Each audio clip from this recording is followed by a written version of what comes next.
So I came across Muruganatham's story while researching a column for the Times of India, and it immediately gripped me. So here was a man who saw a problem. He saw his wife using a rag cloth instead of a sanitary pad as they could not afford it. He said that the rag cloth was so dirty that he would not use it to clean his bicycle. And then he decided that he would make a low-cost sanitary pad for her.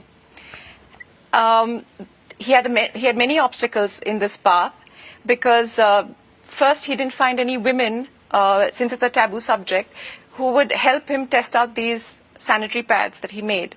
So eventually, and I think this was what really gripped me, he decided that he will test it himself.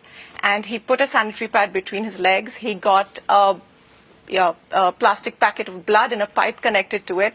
And he went around cycling everywhere with blood dripping between his legs, seeing whether his pad would leak or not.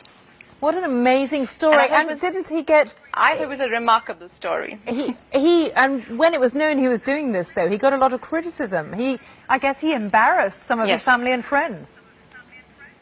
He was ostracized from his village, his wife left him, his family deserted him, and but he didn't stop, he persevered. And what was even more interesting is that he did eventually manage to make a low-cost sanitary pad, and he took a machine which costs in Indian rupees 3 crores, and he converted that into 4 small components, which would make the sanitary pad for 60,000 rupees. And is that now used?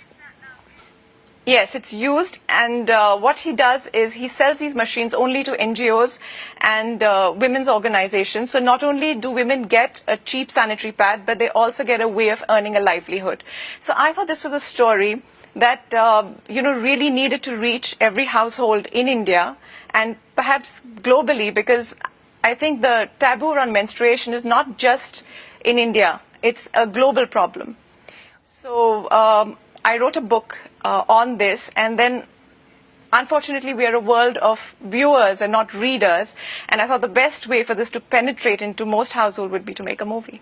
And when you approached him, thinking about everything he's gone through, being criticized or ostracized, was it hard to persuade him to become the subject of your film? I think he was very reluctant at first. I kept pursuing him, and he wouldn't take my calls. And eventually, I met him for the first time in London because he finally, I would call him every single day, wherever I was in the world. And this went on for months. And he finally took my call and he said, I can't meet you because I'm in London. And I said, I'm on the outskirts and I'll drive down right now. And I met him and I managed to persuade him that his story needed to be shared. That sounds like one very determined person meeting another very determined person. And is your film going to be shown in India? It will be shown in India. And again, like I said, menstruation, there are multiple ramifications to this problem in India especially. One is just 23% of women in India use sanitary pads or tampons. This leads to disease. So you have fungal infections, you have reproductive infections, you have links to cervical cancer, infertility. That's one.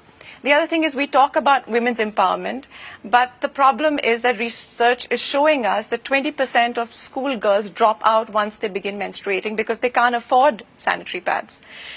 For a while, I thought that this was just a problem in my country. And I recently discovered that it's a problem even in England. There's a survey in Leeds where they found that girls from low-income households were dropping out of school because they could not buy sanitary pads. It's such a basic thing, Twinkle, isn't it? It's such a basic thing about being able to get a cheap sanitary pad for the time in the month that every girl has. Exactly. And then the other thing is the tax, For some strange reason, India has 12% GST tax on sanitary pads, which is shocking. Apparently, there are no taxes on brooms, so I think they feel that women should keep their houses clean, but it's not as important to keep themselves clean. I can't understand. America in many states has taxes on sanitary pads, doesn't have it on Viagra. Again, I don't understand that.